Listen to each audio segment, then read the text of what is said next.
जो है केमिस्ट्री के बाप लेवेसियर को कहा जाता है, आधुनिक रसायन के जनक लेवेसियर को कहा जाता है। केमिस्ट्री मिस्र देश में आया था। कहां से आया था? मिस्र देश से आया था। वहां के लोग काली मिट्टी और कई केमिकल लगा लगा के मम्मी वगैरह तैयार करते थे। वहीं से रसायन विज्ञान की शुरुआत मानी जाती है। रसायन विज्ञान को विज्ञान का विज्ञान कहा जाता है। हर विज्ञान में रसायन विज्ञान घुस जाएगा, कहीं भी जाएंगे रसायन विज्ञान क्या हो जाएगा, चला जाएगा। अब जैसे बायोलॉजी पढ़ रहे हैं, आयरन की कमी हो जाएगी, लो घेरती है, वो क्या कहलाता है? पदार्थ कहलाता है। दुनिया में जो भी चीज में अगर भार है और कुछ जगह घेरता है तो क्या है? पदार्थ। आप जो कुछ देख रहे हैं सब पदार्थ है। हम सब भार पूरा द्रव्यमान नहीं है, अतः प्रकाश द्रव्य नहीं है। द्रव्य की कई पदार्थ की कई अवस्थाएं होती हैं, इसे पदार्थ भी कह सकते हैं या द्रव्य भी कह सकते हैं। क्या कह सकते हैं? द्रव्य। क्या कह सकते हैं? द्रव्य। अंग्रेजी में इसे सब्सटेंस, ऐसे मैटर, सब्सटेंस या मैटर, सीधा सीधा कोई दिक्कत नहीं सकता। क्या दे सकते हैं? द्रव्य। अंग्रेजी में मैटर। इसे हम कई भागों में क्या कर सकते हैं? बांट सकते हैं। पहला एक फिजिकल प्रॉपर्टी के हिसाब से, दूसरा रासायनिक गुण के हिसाब से, रासायनिक गुण के आधार पर, और एक होता है भौतिक गुण। कौन सा गुण? भौतिक गुण। भौतिक गुण से कहते हैं जो बाहर से देख के लग जाए, जैसे हम करिया है। कौन सा गुण है? आधार पर कितनी भाग में बांट सकते हैं? तीन। ठोस, द्रव और गैस। ठोस, द्रव और गैस। अंग्रेजी में पता है solid, liquid, gas. Solid, liquid, gas. इसे कहा जाता है सॉलिड में। सॉलिड के मॉलिक्यूल्स बहुत करीब करीब होते हैं। क्या होते हैं? बहुत ही करीब करीब होते हैं, जिस वजह से बहुत घना होते हैं। घनापन को हम क्या कहते हैं? घनत्व। घनापन को घनत्व, घनापन को घनत्व। तो सॉलिड का घनत्व कम, एक दूसरे बीच में रहता है हमेशा। सॉलिड करीब होते हैं, सॉलिड दूर दूर होते हैं। गैस, किसी को कोई है गैस, गति कर सकता है, गैस, गति ऊर्जा ज्यादा, गैस, गति ज्यादा, अणुओं के बीच दूरी ज्यादा, किसी होता है गैस भी। आप यही तीन चीजों को आप ध्यान से समझिएगा जो मेन है, सॉलिड, लिक्विड, गैस। ये वैज्ञानिकों के काम का है। प्लाज्मा। प्लाज्मा देखिए, जब कभी भी आयनाइज स्टेज को हम प्लाज्मा कहते हैं। अब यही एक सॉलिड, जब भी उसको गर्म करेंगे तो क्या हो जाएगा? पानी। क्या हो जाएगा? पानी। अब पानी को और गर्म करेंगे तो क्या हो जाएगा? गैस। तो समझिए, जब कभी आप टेंपरेचर देते हैं ना, तो मॉलिक्यूल्स क्या होते हैं? दूर जाते हैं। जैसे आप पास पास बैठे हैं, बहुत हाई टेंपरेचर रिलीज करती है, बहुत ही ज्यादा। तो सबसे ज्यादा टेंपरेचर कहां मिलेगा? आयनाइजेशन। और आयनाइजेशन वाली अवस्था को क्या कहते हैं? प्लाज्मा। क्या कहेंगे? प्लाज्मा। ये बहुत भयानक होती है। एक बादल जब दूसरे बादल से टकराता है ना, भ्राम से एक ही बार में, तो दोनों एक दूसरे के कण को क्या करते हैं? आयनाइज कर देते हैं, चिथड़ा उड़ा देते हैं। उसी को हम अब उसका सत्येंद्रनाथ बोस, सत्येंद्रनाथ बोस एक भारत के बहुत बड़े वैज्ञानिक थे। उन्होंने अपना एक सिद्धांत दिया था और एक अंग्रेजी अखबार को कहा था कि मेरे इस सिद्धांत को छापो। Bose Einstein condensate. कंडेंसेट का मतलब होता है ठंडा करना, किसी चीज को ठंडा करना। तो देखिए, गैस को ठंडा करेंगे तो क्या होगा? द्रव। गैस को ठंडा करेंगे क्या होगा? द्रव। जैसे यहाँ गैस है ना, यहाँ एकदम ठंडा बोतल में अगर पानी रख देंगे तो हवा में चल करेंगे, ठोस, यानी क्या बन जाएगा? बर्फ। और बर्फ को और ठंडा करिए, यही बोस साहब ने किया था, सत्येंद्रनाथ को कहा कि इतना ठंडा कीजिए किसी गैस को कि पहले वो लिक्विड बने, उसके बाद सॉलिड बने, उसके बाद ठंडा कीजिएगा तो क्या बनेगा? तब पता चला कि तीन अलग अलग गैसों को इन्होंने लिया, बहुत ही हल्के गैसों को लिया किन्होंने? बोस साहब ने, सत्येंद्रनाथ बोस। और उन तीनों गैसों को हल्का हल्का मात्रा में लिया और उसे क्या किया? बहुत ठंडा किया। बहुत ठंडा किया तो क्या बन गया? लिक्विड। और ठंडा किया तो गैस, सॉलिड बन गया। उसके बाद उन तीनों अलग अलग गैसों को इतना ठंडा किया कि जितना ठंडा पॉसिबल था, जितना ठंडा क्या था? पॉसिबल था। तो क्या हो रहा है? 5 डिग्री सेल्सियस। इससे नीचे दुनिया में कोई जा ही नहीं सकता। इससे नीचे, इसे परम शून्य तापमान कहते हैं। इतना डिग्री पे जब ठंडा किया गया तो तीनों मॉलिक्यूल्स आपस में मिल गए। तीनों मॉलिक्यूल्स आपस में मिल गए और मिलकर एक सुपर एलिमेंट बना दिया, सुपर मॉलिक्यूल बना दिया। और ये सुपर मॉलिक्यूल ठंडा होने के बाद पगला गया। एकदम क्या होता है? Plasma maximum high temperature, plasma से ज्यादा टेंपरेचर नहीं हो सकता। और बोस आइंस्टीन कंडेंसेट समझ गया कि नहीं गया? किसी को कोई दिक्कत नहीं ना? या तो वो यौगिक होगा और या तो फिर वो क्या होगा? मिश्रण होगा। इधर देखो लोग ध्यान से, पीडीएफ में मत देखा करो। तत्व जो होता है वो दूसरे किसी चीजों से मिलकर नहीं बना होता, अकेले चुपचाप शुद्ध पदार्थ होता है, उसी क्या कहते हैं? तत्व। जैसे सोना क्या है? तत्व। सोना के अंदर दूसरा कुछ पाया जाएगा? पाया गया तो ठग दिया आपको। क्या था? एयू। इसे ग्रीक लोग सोना को आर्यनम कहते थे, इसलिए सोने के बने आभूषणों को ऑर्नामेंट कहते हैं और बाकी किसी चीज के बने आभूषणों को ज्वेलरी कहते हैं। समझ गया? इसलिए आप कभी किसी दुकान पे नहीं पाइएगा और दूसरा कुछ पाया जाता है। क्या हो गया? तत्व। दुनिया के जितने तत्व हैं उन सबको आप कहां देख सकते हैं? पीरियोडिक टेबल पर। कहां देख सकते हैं? पीरियोडिक। यौगिक का फार्मूला होता है। यौगिक का क्या होता है? बताइए, सोडियम तत्व होगा कि नहीं होगा? कैल्शियम, क्लोरीन तत्व है। जहां दोनों मिल गया सब यौगिक। क्या हो गया? यौगिक। हाइड्रोजन दोनों मिल गया, लेकिन दोनों को मिलने के टाइम फार्मूला होना जरूरी है। जिस चीज का फार्मूला बन गया वो यौगिक, जिस चीज का फार्मूला बन गया यौगिक। समझ गए बात? शरबत का कोई फार्मूला जानता है? मिल्क क्या चीज है? मिस फार्मूला है, कोई फार्मूला नहीं। समझ? दाल भात चोखा क्या? उप धातु, उप धातु। मेटल, नॉन मेटल और मेटलाइड। मेटलाइड, मेटल, नॉन मेटल। देखिए, ये करंट को जाने देता है, अतः इसे हम धातु कहते हैं या चालक कहते हैं। आइए, जाना ही नहीं देता, अतः इसे अचालक या कुचालक। अचालक या कुचालक, ये जाना ही नहीं। धातु कहता है जितना करंट को जाना जाओ, जैसे लोहा, मार दो उसको जाकर, लेकिन ये करंट को जाने देगा तो वो अधातु हो जाएगा। और अधातु करंट को नहीं जाने देता था, कुचालक। अरे ठीक हुआ, ऑक्सीजन करंट को नहीं जाने देता। उप धातु, इसे अर्धचालक कहते हैं। क्या कहेंगे? अर्धचालक। सेमीकंडक्टर क्या कहेंगे? सेमी। क्या कहेंगे? सेमीकंडक्टर। किसी को दिक्कत? क्या कहेंगे? चालक। अचालक इसका काम है, अधातु इसका नाम है, कुचालक इसका काम है, उप धातु इसका नाम है और अर्धचालक इसका काम है। वो एक इलेक्ट्रॉनिक डिवाइस है। समझा? ठीक है।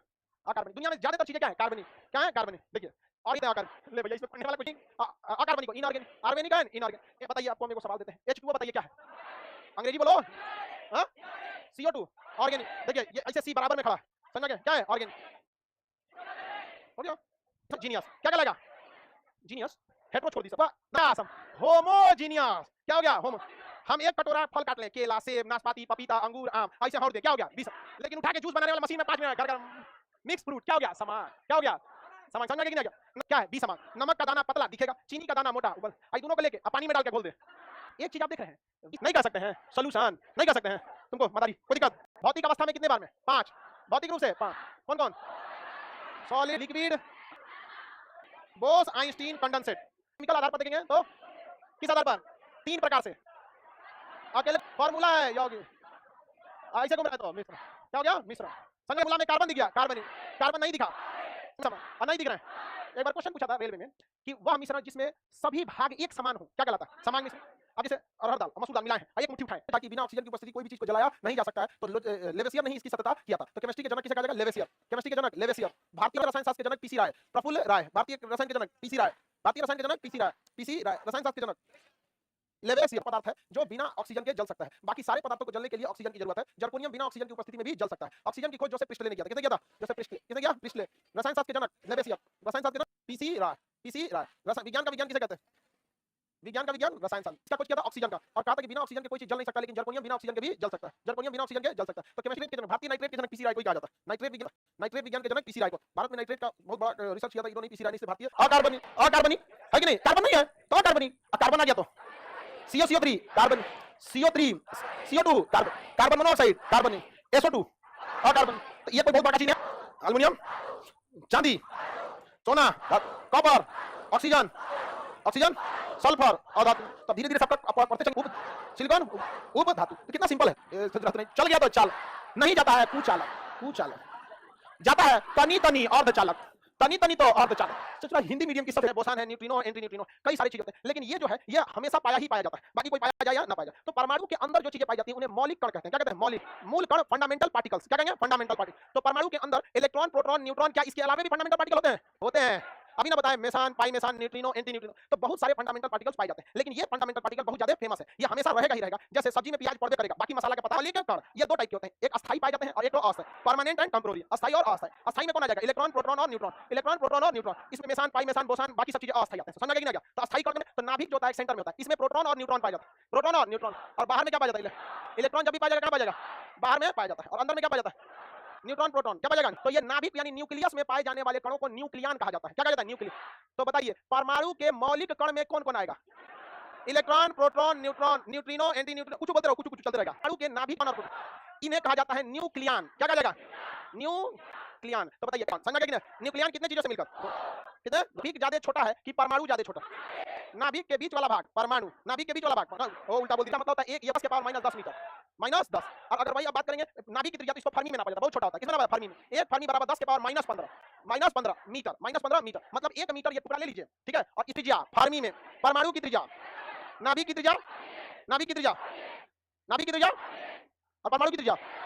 बाकी हॉल के लड़के लोग भी बोलते रहना, कई किरण होते हैं, जैसे लेजर लाइट होता है, अल्फा लाइट छोड़ा, अल्फा लाइट। तो ये परसेंट अल्फा लाइट क्या हो गया? पार हो गया। 90% अल्फा लाइट पार हो गया। तो इस पर उसने पहला सिद्धांत दिया कि परमाणु का अधिकांश भाग खोखला होता है। परमाणु का अधिकांश भाग खोखला, परमाणु का अधिकांश भाग खोखला। कोई मुड़ गई, क्या हो गया? मुड़ गया। जो कण इसके नाभिक के पास गई थी वो मुड़ गया। अब चूंकि अल्फा कण जो होती है, अल्फा किरण अपने आप में पॉजिटिव होता है, और यहां से यह मुड़ा है, इससे यह सिद्ध हो जाता है कि यहां पे भी पॉजिटिव है। अगर नेगेटिव रहता तो खींच लेता। समझ रहा है कि नहीं? एक लड़का यह पता चलता है कि परमाणु का अधिकांश भाग खोखला है, इसमें से कुछ बीच भाग ठोस होता है जिसे पार नहीं किया जा सकता। तो रदरफोर्ड ने 3 सिद्धांत दिया। परमाणु का अधिकांश भाग खोखला, परमाणु विद्युतीय रूप से धनात्मक, परमाणु का मध्य भाग ठोस होता है जिसे पार नहीं कर। समझ गया कि नहीं? कोई दिक्कत है? खोज किसने किया? नाभिक की खोज। कोई दिक्कत नहीं ना? वैज्ञानिक का नाम क्या था? गोल्ड। इसने देखा कि रदरफोर्ड कौन सी खोजा? नाभिक खोजा का। तो गोल्ड स्टीन के नाभिक को खखोर रहा था, इसे तो खखोर के उसमें से कुछ निकाला, और रदरफोर्ड को दिखाया कि देख तो कौन सी निकला है, नाभिक है क्या? तो कहा नाभिक कुछ लिया है। तुम कहा कि आपको नहीं पता? कहना हम वैज्ञानिक ये भी है कुछ, प्रोटॉन है। क्या है? प्रोटॉन। तो नाभिक की खोज रदरफोर्ड, और प्रोटॉन की खोज गोल्ड स्टीन, प्रोटॉन की खोज गोल्ड स्टीन, प्रोटॉन की खोज। अब रदरफोर्ड चिल्ला रहा है ना नाभिक हमको देता, चैडविक ने किया। किसने किया? प्रोटॉन की, न्यूट्रॉन की, नाभिक खोज रहा। कहा कि देख कौन सी मिला हमको? उसका क्या मिल गया? इलेक्ट्रॉन। क्या मिल गया? इलेक्ट्रॉन। जहां तहां से सब खोजा है, सब समझ गया? गोल्ड स्टीन, की खोज, नाभिक की खोज रदर, नाभिक की खोज, ये परमाणु मॉडल रदरफोर्ड, अल्फा प्रकीर्णन रदर, परमाणु मॉडल रदर। अब इसके बाद नए नए चीजों की खोज होती थी और भी रिसर्च हुआ। तो प्रोटॉन की खोज गोल्ड स्टीन, न्यूट्रॉन की खोज चैडविक, नाभिक की खोज रदरफोर्ड। आगे जाके जब रिसर्च इस पे चालू, परमाणु का नाभिक धनात्मक, इसके बाहर कौन चक्कर लगाता है? कौन चक्कर लगाएगा? इलेक्ट्रॉन चक्कर लगाते हैं। इलेक्ट्रॉन का मैक्सवेल ने लगा कि कैसे हो सकता है? ये चक्कर लगाते लगाते थक के गिर जाएगा इसमें। तो उस लोगों ने कहा कि जो नाभिक के अंदर प्रोटॉन होता है, नाभिक के अंदर क्या होता है? प्रोटॉन के ऊपर पॉजिटिव चार्ज होता है। किसके ऊपर? प्रोटॉन पॉजिटिव चार्ज होता है, और न्यूट्रॉन पर कोई चार्ज नहीं होता। न्यूट्रॉन कोई चार्ज नहीं होता है। वो पॉजिटिव चार्ज नाभिक का पॉजिटिव ना होकर बल्कि प्रोटॉन का ही पॉजिटिव चार्ज है। कह सकते हैं कि नहीं कह सकते? न्यूक्लियन में कितने तत्व? 2। कौन कौन? न्यूट्रॉन और प्रोटॉन।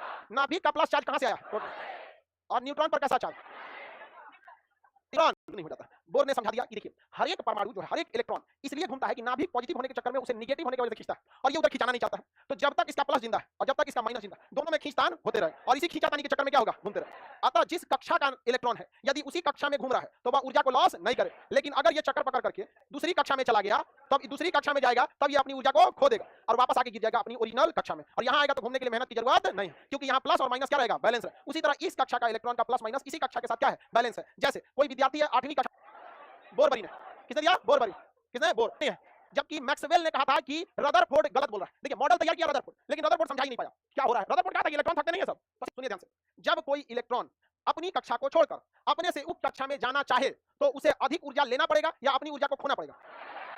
कितने लोग कह रहे हैं कि अधिक ऊर्जा लेना पड़ेगा और वैसे खत्म करना पड़ेगा तब नीचे जाएगा। और यदि कोई निम्न कक्षा का इलेक्ट्रॉन है उच्च कक्षा में जाना चाहता है तो बाहर से ऊर्जा लेना पड़ेगा। अतः समझा कि नहीं, अगर कोई में 2, दूसरी कक्षा में 8, तीसरी कक्षा में 18, तो इसी सिद्धांत को बोरबरी ने अपना सिद्धांत दिया जिसे कहते हैं 2n स्क्वायर, जहां n कक्षा की संख्या।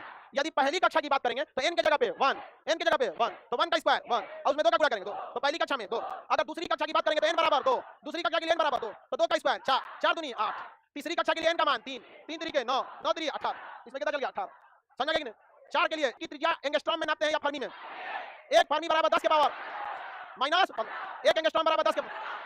नाभिक छोटा की परमाणु, न्यूक्लियन में कितने कण, अस्थायी मूल कण की संख्या, आइटन से पहले परमाणु सिद्धांत किस भारतीय ने दिया, कनाड, कितने दिया, अस्थायी मूल कण की संख्या 3, अस्थायी तो बहुत ज्यादा। न्यूक्लियन में कितने, परमाणु का नाभिक धनात्मक ऋणात्मक या धनात्मक किसकी वजह से, प्रोटॉन।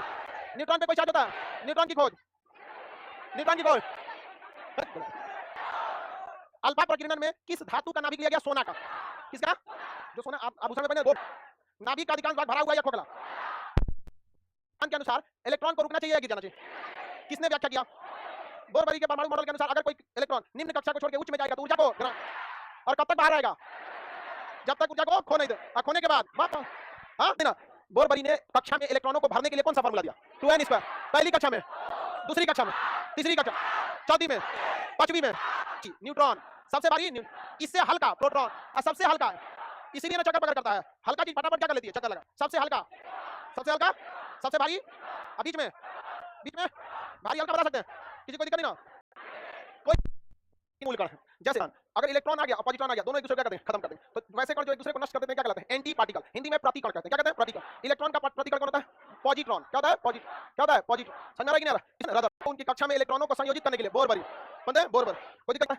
और प्रोटॉन पॉजिटिवली सही है ना, अचानक मत हल्का नेगेटिव, तो -1 पॉइंट कितना बताइए, 7.6, एक बात नहीं बताओ, नहीं स्कूल, ये किसका हो जाएगा, प्रोटॉन का। और ये किसका भाई, इसका तो कोई चार्ज ही नहीं होता, इसका कोई चार्ज। सबसे हल्का कौन होता है, electron. 9.1 × 10 to the power -31 kg, -31 kg unit इसका तो कूलम होता है, मतलब केजी लिख देते हैं तो गड़बड़ा जाएगा।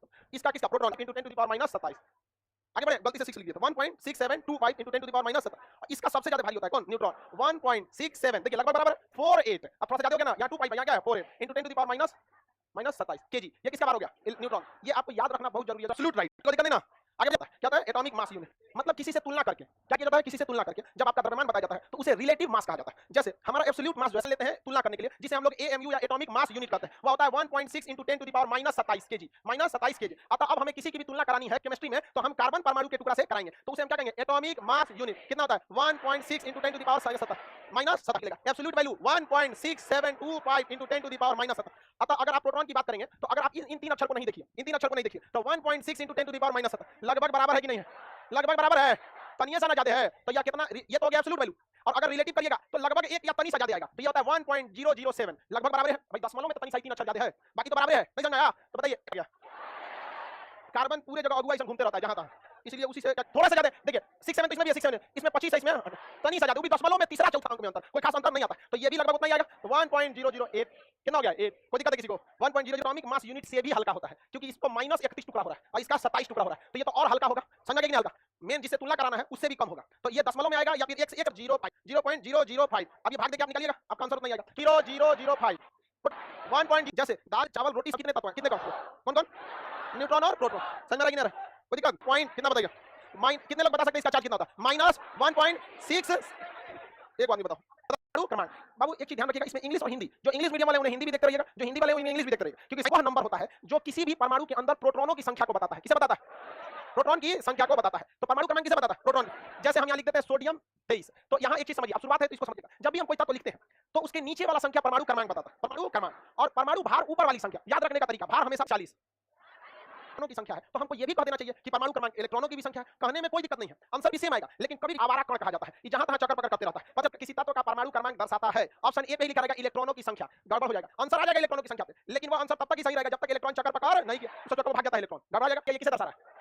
प्रोटॉनों की संख्या। अब इनका काम निपटा देते हैं। आखिर ये क्या दर्शा रहे हैं? ये दिखाता है परमाणु का भार। अब बताइए, रदरफोर्ड ने कहा था कि परमाणु अधिकांश भाग खोखला होता है, उसका सभी भार उसके नाभिक में रहता है, और नाभिक में रहता है प्रोटॉन और न्यूट्रॉन। इसका मतलब परमाणु भार जो होता है वह इन दोनों की संख्या के योगफल को दर्शाता है। समझ आ गया कि नहीं आ गया? किसे दर्शाता है? योगफल को। किसी को दिक्कत? यहाँ पे न्यूट्रॉन और प्रोटॉन को जोड़े हैं, न्यूट्रॉन और प्रोटॉन को जोड़े हैं तो कितना आया है? 23। परमाणु का अधिकांश भाग कैसा होता है?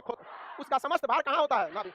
अतः परमाणु भार जो ऊपर लिखी संख्या है वह नाभिक में उपस्थित न्यूट्रॉन और प्रोटॉनों के योगफल को बता रही है। समझ आ गया कि नहीं आ गया? यही बोला था कि परमाणु का समस्त भार उसके नाभिक में निहित होता है। अर्थात परमाणु भार बराबर प्रोटॉन प्लस न्यूट्रॉन की संख्या।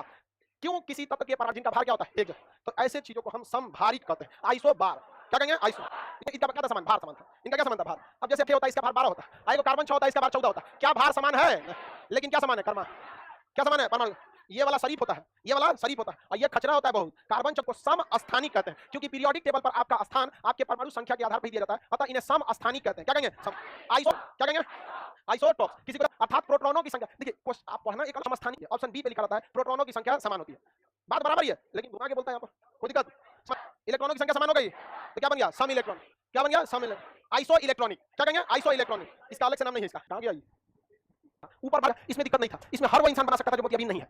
इसमें भी दिक्कत नहीं है, जब तक प्लस माइनस नहीं करेगा ना सम इलेक्ट्रॉनिक नहीं होगा। तो सम इलेक्ट्रॉनिक नहीं है तो अब न्यूट्रॉनों की संख्या चेक करते हैं। बताइए न्यूट्रॉनों की संख्या 31 - 15, 31 - 15 कितना हो गया? 16। इसमें न्यूट्रॉनों की संख्या 32 - 16 कितना हो गया? 16। तो ये क्या हो गया? सम न्यूट्रॉनिक। क्या बन गया? सम न्यूट्रॉनिक। था कि नहीं था? सम भारिक क्या था? एग्जांपल में क्या था? आइसोटोनिक। जब दो अलग अलग चीजों का गाढ़ापन सेम हो, जैसे पपीता का जूस और केला का जूस लगभग सेम गाढ़ा होते हैं, अनार का जूस मौसमी का जूस, दोनों का गाढ़ापन सेम होता है, भले प्राइस अलग हो, टेस्ट अलग। गाय का दूध लगभग गाढ़ापन क्या होता है? 0.0005 AMU। एक AMU कितना होता है? 1.6 × 10⁻⁻27। ठीक है, इसी तरह पे ये भी एक नंबर। ये क्या हो जाएंगे? समस्थानिक। हाइड्रोजन के कितने समस्थानिक? 3। कितने समस्थानिक? 3। इसे कहते हैं प्रोटियम, ड्यूटेरियम और ट्राइटेरियम। प्रोटियम, ड्यूटेरियम और ट्राइटेरियम। समझ आ गया? प्रोटियम, ड्यूटेरियम, ट्राइटेरियम, ये सबसे इजी होता है। इसी हाइड्रोजन का हम लोग यूज करते हैं। ड्यूटेरियम इसे भारी जल कहते हैं। ये आ जाएगा तो पानी को क्या कर देगा? भारी कर देगा, वो हम पचा नहीं पाते हैं, और ट्राइटेरियम होता है जान ले लेता है। क्या करेगा? जान ले लेगा। Radio protium, deuterium, ट्राइटेरियम, protium, deuterium, ट्राइटेरियम, neutron 0। ऐसे क्वेश्चन पूछा हुआ है रेलवे में, वो होता है कौन सा? हाइड्रोजन। 1 में से 1 बताएंगे यहाँ पे। मतलब इसमें प्रोटॉनों की संख्या 1 और न्यूट्रॉनों की संख्या 2 में से 1 गया 1। अब यहाँ देखते हैं न्यूट्रॉनों की प्रोटॉनों की संख्या 1, प्रोटॉनों की संख्या 1, न्यूट्रॉनों की संख्या 2। ले, यही खतरनाक होता है। अगर न्यूट्रॉन प्रोटॉन से 1.5 गुना या 1.5 गुना से ज्यादा हो जाए तो यहाँ तो 2 गुना है, और यहाँ पर कितना पे? 1.5 गुना पे, और यहाँ कितना हो गया? 2 गुना। तो इसी को कहा जाता है खतरनाक। क्या कहा जाता है? खतरनाक। यानी इलेक्ट्रॉन की संख्या से 1.5 गुना या उससे ज्यादा है तो क्या हो जाएगा? Radio active. तो बताइए कार्बन बनाने के लिए काजल में यही मिलेगा, कोयला में यही मिलेगा, टायर में यही मिलेगा, ये ऐसे नहीं मिलेगा। इसे प्रयोगशाला में, लेबोरेटरी में तैयार किया जाएगा। और ये इतना खतरनाक होता है कि किसी चीज की आयु का पता लगा लेता है। तो कोई हड्डी मिला डायनासोर का तो पता करना कितना साल पुराना। तो कार्बन 12 की कार्बन 14। हाँ, कार्बन 14। तो जीवाश्म की आयु कैसे पता चलेगी? आयु कैसे निकालेंगे?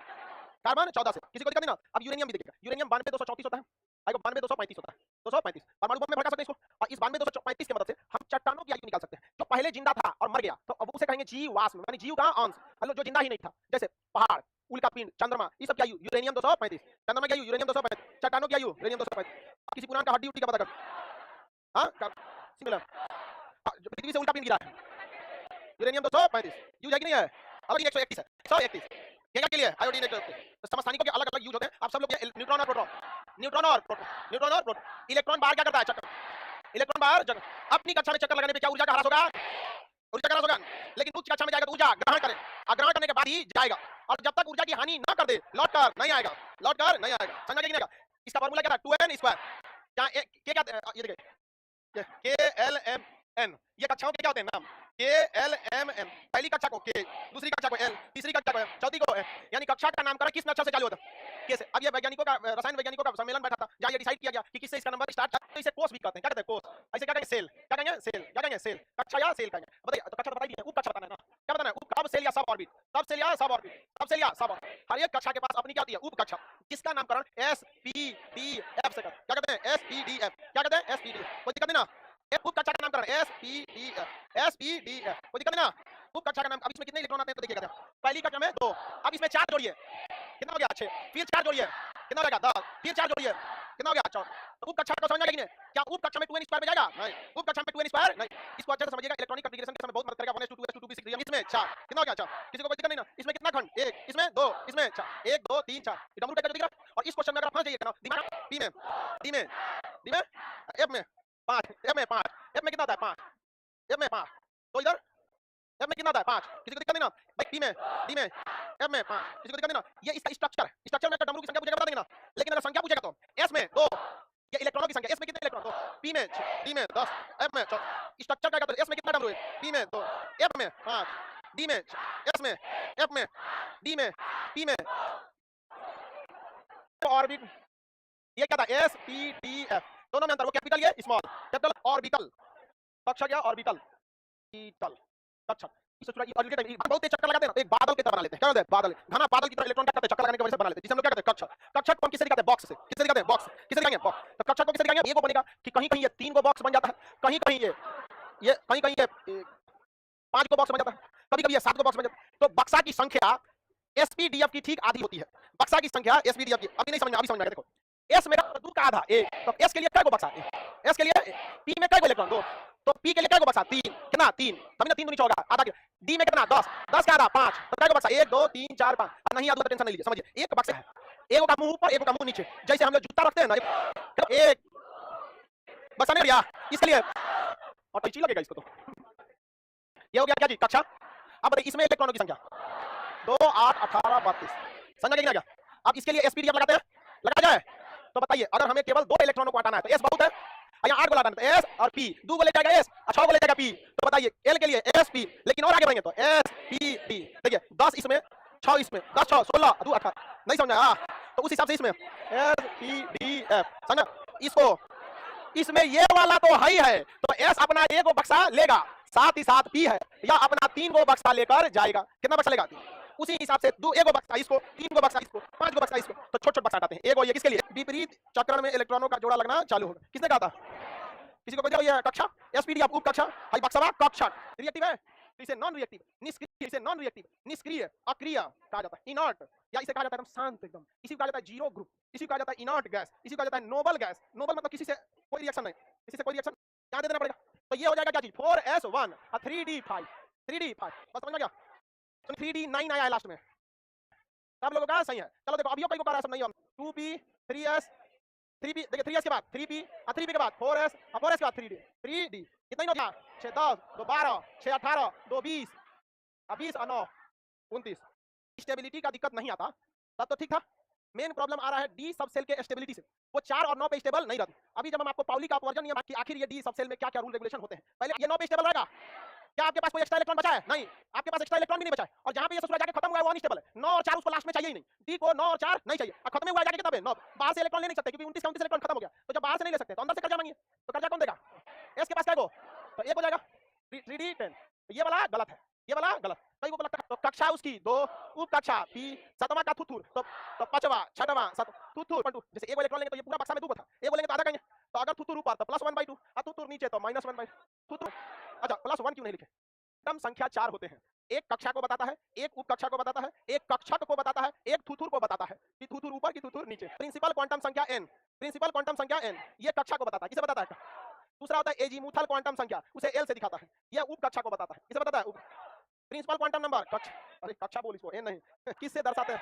हां l से, देखिए उप कक्षा को, मैग्नेटिक क्वांटम संख्या कक्षक को किसे बताता है, कक्षक को, और स्पिन क्वांटम संख्या थुथुर को बताता है, किसे बताता है, थुथुर, किसे बनाएगा थुथुर को, तो ज्यादा दूर है, तीसरे में तो और दूर है, चौथे में तो और दूर है। एक बार क्वेश्चन पूछा था कौन से क्वांटम संख्या से नाभिक से दूरी का पता चलता है, प्रिंसिपल क्वांटम संख्या, मुख्य क्वांटम नंबर, इलेक्ट्रॉन के लिए मुख्य क्वांटम संख्या 2 है और किसी अन्य इलेक्ट्रॉन के लिए मुख्य क्वांटम संख्या 3 है, नाभिक से ज्यादा दूरी पर कौन है, 3 कौन है, 3 ज्यादा ऊर्जा की संख्या 3 मुख्य क्वांटम संख्या, और कक्षा s, कक्षा s, इसके लिए कक्षक बनेगा, एगो कक्षक बनेगा, s के लिए क्यों बनता है, हां और पहला इलेक्ट्रॉन हमेशा मुंह ऊपर, अरे पहला का ऊपर बनेगा, दूसरा का नीचे, तो इसका तुतुर तो +1/2 उप कक्षा क्या थी s और मुख्य क्वांटम संख्या 3, समझ गए कि नहीं, किसी भी इलेक्ट्रॉन के लिए निकाल सकते हैं, सिंपल नहीं है। चलिए भाई नंबर तीसरा और चौथा, दो ये लास्ट वाले को पता करना, तो हमें मेन फोकस मानना है इसी पे क्योंकि हमें निकालना है चौथा पे, तो बताइए इसी में क्या होगा, तो इसका कक्षा कौन सा है 2, तो मुख्य क्वांटम संख्या 2, मुख्य क्वांटम संख्या 2, उप कक्षा s के लिए क्या बॉक्स, s के लिए एक बॉक्स, क्या बॉक्स, इसमें क्या इलेक्ट्रॉन 2 को, ये है तीसरा, ये है चौथा, हमें पता करना है तो चौथा का तू नीचे, तो -1/2 माइनस की सब लोग, तो 1 -1/2 हो गया। इसके 20वें इलेक्ट्रॉन के लिए हम निकाल दे, तो n ये कक्षा को बताता है, एजीमुथल क्वांटम संख्या l उप कक्षा को बताता है, मैग्नेटिक क्वांटम नंबर m कक्षा को बताता है, कक्षा को बताता है, नंबर दिशा को बताता है।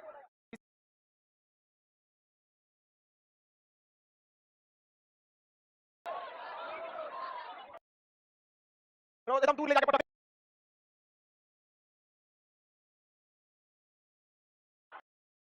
+2 की जगह पे +1 समझ गए? जो सबसे बाहरी कक्षा होती है ना उसे हम लोग कहते हैं वैलेंस ऑर्बिट, संयोजी कक्षा। कौन सी कक्षा? संयोजी। आज जो उसके अंदर वाला होता है उसे कहते हैं, देखिए यह है अल्टीमेट, पेनल्टीमेट, ये कोर, उससे बहस नहीं। देखिए बाहरी कक्षा के इलेक्ट्रॉनों को वैलेंस इलेक्ट्रॉन कहते हैं। क्या कहते हैं? वैलेंस। बाहरी कक्षा के इलेक्ट्रॉनों को वैलेंस इलेक्ट्रॉन, समझ गए? उसके अंदर जितने भी इलेक्ट्रॉन होते हैं उन्हें कहते हैं कोर इलेक्ट्रॉन। तो अंदर जितना है सब क्या कहलाएगा? Core electron. तो कोर इलेक्ट्रॉन की संख्या इसमें कितनी है? वैलेंस इलेक्ट्रॉन कितना है? 7। देखिए किसी भी केमिकल रिएक्शन में कोर इलेक्ट्रॉन का कोई भी इलेक्ट्रॉन भाग नहीं लेता, जब भी भाग लेता है वैलेंस इलेक्ट्रॉन। तो बाहरी कक्षा के इलेक्ट्रॉन को क्या कहते हैं? वैलेंस। अंदर के जितने इलेक्ट्रॉन है किसी भी एटॉमिक रिएक्शन, कोई भी केमिकल रिएक्शन में क्या कोर इलेक्ट्रॉन भाग लेगा? जब भी भाग लेगा कौन लेगा? हाँ, वैलेंस इलेक्ट्रॉन। वैलेंस इलेक्ट्रॉनों को हम वैलेंसी कहते हैं। क्या कहेंगे? वैलेंसी। वैलेंसी कहा जाता है। अब ऑक्टेट रूल ये कहता है कि अगर अष्टक नियम कि अगर 2n² फॉलो हो रहा है तब तो ठीक है, बोर ने इसका फार्मूला दिया था। अगर ये फॉलो नहीं हो पा रहा है तो एटलीस्ट बाहरी कक्षा में 8 इलेक्ट्रॉन रहना चाहिए। एटलीस्ट बाहरी कक्षा में कितना रहना चाहिए? 8। तो अगर बाहरी कक्षा में 8 है तो वो इलेक्ट्रॉन चक्कर पकड़ नहीं करेगा, एकदम क्या रहेगा? शांति से रहेगा, एकदम शांति। बस अब बाहरी कक्षा में कितना रहना चाहिए? बताइए इसमें क्या कितना है सर? पहली कक्षा में 2, दूसरी में, तीसरी में कम से कम कितना रहना चाहिए? 8 रहेगा तो शांत हो जाएगा, 8 रहेगा तो सर ये एक को खोजेगा। इसीलिए इसको कहा जाता है कि क्लोरीन -1। माइनस ये बताता है कि कै को का कमी है, कै को का कमी है, समझ रहा है कि नहीं रहा? तो बताइए इसको हम क्या कहेंगे? क्लोरीन -1। -1 क्यों लिखे? एक ठोकेगा। ऑक्टेट रूल कहता है कि बाहरी कक्षा में कम से कम कितना? अगर 8 आ गया तो क्या हो जाएगा? स्टेबल। ऐसे ही अगर आप देखिएगा सोडियम को, इसे हटा देते हैं, बताइए इसका न्यूक्लियस हो गया, क्या हो गया? न्यूक्लियस। इसमें कितना हो गया? 2, इसके बाद 8 हो गया जी। ले आ पाएगा पहली कक्षा में 2, दूसरा में 8, तीसरा में 1। इसके लिए तो अच्छा है कि एक को गंवा दे, एक को दान दे दिया किसी को तो ये भी शांत हो जाएगा, क्योंकि जैसे एक को दान देगा इसका बाहरी कक्षा में 8 बचेगा, और जैसे एक को ले लेगा 8 हो जाएगा। तो इसे कहा जाएगा कि +1, माने ये को देने के लिए बेचैन है, और ये को, ये दोनों अगर मिल गया सब, अगर ये दोनों मिल गया सब, करता हुआ देगा सब पूरा रिएक्शन के इलेक्ट्रॉनों को हम वैलेंस इलेक्ट्रॉन, कौन सा इलेक्ट्रॉन? और नाभिक कौन सा इलेक्ट्रॉन? और नाभिक के अंदर ये हो गया आपका पहली कक्षा, ये दूसरी, और सबसे बाहरी कक्षा के इलेक्ट्रॉन को हम लोग बैलेंस इलेक्ट्रॉन। यहाँ बैलेंस इलेक्ट्रॉन कितना है? बैलेंस इलेक्ट्रॉन कोर इलेक्ट्रॉन 10, पहली कक्षा में 2, दूसरी में 8। कौन सा तत्व है ये? कौन सा ये? मैग्नीशियम। कौन सा ये? मैग्नीशियम है। इलेक्ट्रॉनिक कॉन्फ़िगरेशन ऐसा चीज है ना कि पूरा खानदान पता चल जाता है इसका। इसके बाहरी कक्षा में 2 इलेक्ट्रॉन है, इसकी संयोजी इलेक्ट्रॉनों की संख्या 2। अंदर उपस्थित जितने भी इलेक्ट्रॉन होते हैं, चाहे वो पहली में हो या दूसरी में हो, अगर वो बाहरी में नहीं है तो सभी को जोड़ के हम लोग कोर इलेक्ट्रॉन कहते हैं। या कोर इलेक्ट्रॉन 10 है। कोर इलेक्ट्रॉन कितने हो? 10 है। अब यहाँ एक चीज और ध्यान से देखिएगा, अगर किसी चीज के बाहरी कक्षा में इलेक्ट्रॉनों की संख्या एकदम बाह्यतम कक्षा में 1 से लेकर 4 तक है, कितना है? तो वही उसकी संयोजकता हो जाती है। इसकी वैलेंसी कितनी हो जाएगी? क्योंकि बाहरी कक्षा में कितने इलेक्ट्रॉन, और अगर 3 रहता तो 3, 4 रहता तो, यानी अगर किसी की भी बाहरी कक्षा में 1 से लेकर 4 तक इलेक्ट्रॉन है तो वही उसकी वैलेंसी हो जाएगी, यानी number of valence electron is number of valency. लेकिन ये सब कब तक लगता है? 1 से लेकर 4 तक। एक लिए 5 देना पड़ेगा, तब इसकी पहली कक्षा में 2 रहना चाहिए, 2 है, या तो 3 लेना पड़ेगा। समझ गए? आसान क्या है? 3 लेना। इसको 6 को दान देना ठीक है कि 2 ले लेना चाहिए? इसको 7 देना चाहिए कि 1 ले लेना? और तो चक्कर पकड़ नहीं करेगा। अब जो अपनी वैलेंसी दान देते हैं, जिनका वैलेंस इलेक्ट्रॉन या तो 1, 2, 3, 4, तो ये लोग क्या कर देते हैं? तो जो दान देता है वो कहलाता है धातु, यानी मेटल। क्या कहलाता है? मेटल। ये जिसके भी बाहरी कक्षा में अगर कोर इलेक्ट्रॉन की संख्या 1, 2, 3 या 4 है, ये क्या कर देंगे? दान दे देते हैं। ये लोग क्या कर देते हैं? दान दे देते हैं। अच्छा, जिसके भी कोर इलेक्ट्रॉनों की संख्या 4 से क्रॉस कर गई, कितने से क्रॉस कर गई? 4 से, अब उनकी वैलेंस इलेक्ट्रॉन को दान नहीं देंगे, बल्कि वो क्या करने लगेंगे? ग्रहण करना। क्या करेंगे? ग्रहण कर। बताइए कितना ग्रहण करेगा? 3, ये, तो इनकी संयोजकता आप निकाल सकते हैं, इनकी संयोजकता सेम टू सेम हो जाती है। लेकिन जब आपको इनकी वैलेंसी निकालनी होती है तो 8 में से उतना घटा देते हैं। 8 में से 5 घटाएंगे 3, 8 में से 6 घटाएंगे, 8 में से 7 घटाएंगे, 8 में से 8 घटाएंगे 0। तो इसकी संयोजकता 0, इसकी संयोजकता 1, इसकी संयोजकता 2। संयोजकता यानी वैलेंसी, वैलेंसी को हिंदी में संयोजकता कहते हैं। संयोजकता का मतलब होता है संयोग करने की क्षमता, संयोग करने की क्षमता। इसकी संयोजकता 0, 8 में से 8 गया 0, इसके संयोग करने की क्षमता 0, संयोग करने की क्षमता 0। इसका मतलब ये किसी से संयोग नहीं करेगा। तो जिसकी कक्षा में इलेक्ट्रॉन पूरे हो गए वो संयोग करेगा किसी से? तो इसको हटा ही देते हैं, यहाँ पे तो डिस्टर्ब करेगा यहाँ पे, क्योंकि इसकी संयोजकता अधातु। क्या कहलाएगा? अधातु, नॉन मेटल। क्या कहलाएगा? नॉन मेटल, नॉन मेटल कहलाएगा। इसकी संयोजकता का निकालना है, संयोजकता 8 माइनस वैलेंस इलेक्ट्रॉन। इसका वैलेंस इलेक्ट्रॉन कितना है? 5, 8 में से 5 घटाएंगे 3। तो वैलेंसी यानी संयोजकता डिपेंड करता है संयोजी इलेक्ट्रॉन पर। संयोजकता यानी संयोग करने की क्षमता डिपेंड करता है संयोजी इलेक्ट्रॉन पर। यदि संयोजी इलेक्ट्रॉन 1, 2, 3, 4 है तो वही संयोजी इलेक्ट्रॉन उसकी संयोजकता हो जाती है। लेकिन यदि संयोजी इलेक्ट्रॉन की संख्या 5, 6 या 7 है तो इस कंडीशन में से 8 में से हम उस संयोजी इलेक्ट्रॉन को घटा देते हैं। क्या करेंगे? घटा देंगे। समझ गए क्या? और यदि संयोजी इलेक्ट्रॉनों की संख्या 8 है तो उस कंडीशन में उसकी संयोजकता 0। संयोजकता क्या होती है? 0। कोई दिक्कत है? संयोजकता क्या होती है? ये खचरा शून्य में चल जाएगा। ये चाहेगा ही नहीं कि इसको किसी से संयोग किया जाए, क्योंकि अगर इसे एक इलेक्ट्रॉन मिला तो भी चौपट अनस्टेबल हो जाएगा, और अगर गया तो भी अनस्टेबल, तो ये हो जाएगा अक्रिय। अच्छा, एक चीज इसमें देखिएगा, इस के दोनों हाथ में लड्डू है, किनो हिल जाएगा? 4 को दे सकता है, 4 को ले सकता है। अगर गलती से 4 को दे दिया तो धातु, दे दिया तो धातु, ले लिया तो इस धातु भी है और धातु भी है। जैसे आपका एक और एग्जांपल कार्बन 6, तो 4 पी भी दे भी देगा ले भी ले, समझा कि नहीं? क्या तीसरा जुड़ा धातु भी है और धातु, इसी को कहेंगे उप धातु। क्या कहेंगे? उप धातु। क्या कहेंगे? सिलिकॉन क्या है? उप धातु। सिलिकॉन उप, समझा कि नहीं? क्या बताइए? ना चालक है ना कुचालक, अर्धचालक। क्या है? अर्धचालक। देखिए धातु है या धातु? उप धातु। धातु अधातु को कुचालक कहते हैं। बताइए ये चालक है कि कुचालक है? समझो ना, चालक है ना अचालक है? क्या अर्धचालक? क्या है? अर्धचालक। क्या है? इलेक्ट्रॉन 3 संयोजकता, संयोजी इलेक्ट्रॉन 3, संयोजकता भी 3, संयोजी इलेक्ट्रॉन 4, संयोजी इलेक्ट्रॉन 6, संयोजी इलेक्ट्रॉन 7। लेकिन ये स्वतंत्र अवस्था में रह सकता है, स्वतंत्र अवस्था में रह। आइए क्या करेगा? चक्कर पकड़, एकदम चक्कर पकड़ क्या करेगा? आयन बहुत ज्यादा रिएक्टिव होता है, समझ में? अच्छा देखिए ये क्या है? ऑक्सीजन परमाणु, ये ऑक्सीजन का आयन, एक वैसे दिखता है O2, ऑक्सीजन का अणु है ये, ऑक्सीजन का अणु। नीचे लिखी संख्या बताता है कि जिस अक्षर से तत्व को बताया जा रहा है उसकी संख्या क्या है। यहाँ एक ऑक्सीजन नहीं है, क्या है? 2। और ऊपर लिखी संख्या बताता है कि इलेक्ट्रॉनों को दिया गया या लिया गया। तो बताइए यहाँ ये क्या बता रहा है कि 2 ऑक्सीजन देने के लिए, 2 ऑक्सीजन लेने के लिए तैयार है, 2 ऑक्सीजन लेने के लिए तैयार, समझा कि नहीं? यहाँ क्या है? 2 है, ये ऑक्सीजन का परमाणु, ये ऑक्सीजन का आयन और ये ऑक्सीजन का अणु। क्या है? अणु। इन तीनों में सबसे बड़ा क्या होता है? अणु। क्या होता है? रिश्ता से या किसी और से संयोग कर लेता है तो उसे क्या कहता है? अणु। क्या कहते हैं? अणु। और अकेले खड़ा रहता है तो परमाणु। और चक्कर पकड़ करने को हाँ यहाँ हो जाएगा -2। अब आपको बात समझिए ध्यान से, ये इसका बहना है, ये इसका बहना है। जब दोनों बहना सेम हो जाए तो कटर पटर, दोनों का बहना सेम हो जाए तो कटर पटर।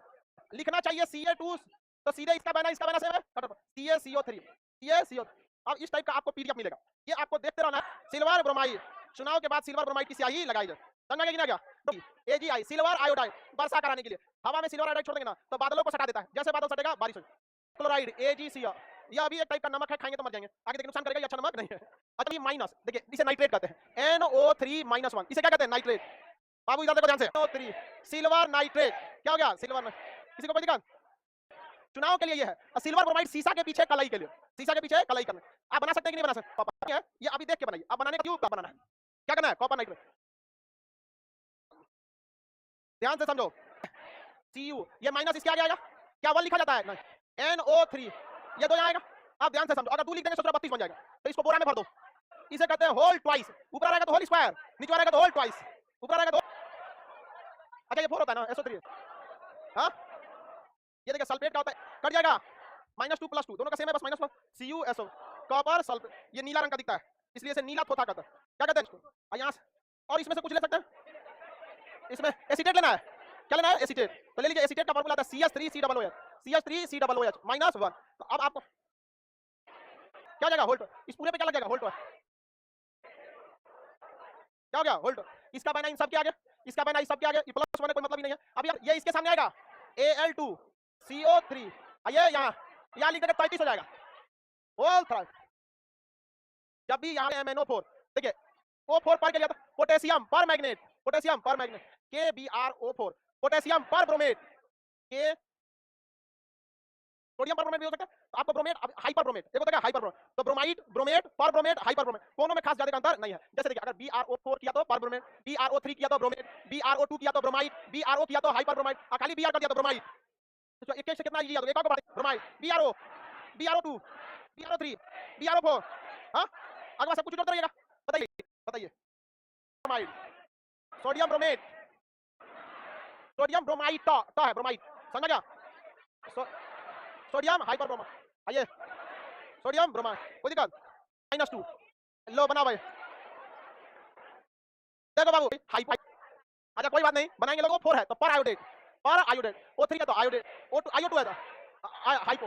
क्या ये भी आयोडाइड होगा? क्या होगा? आयोडाइड।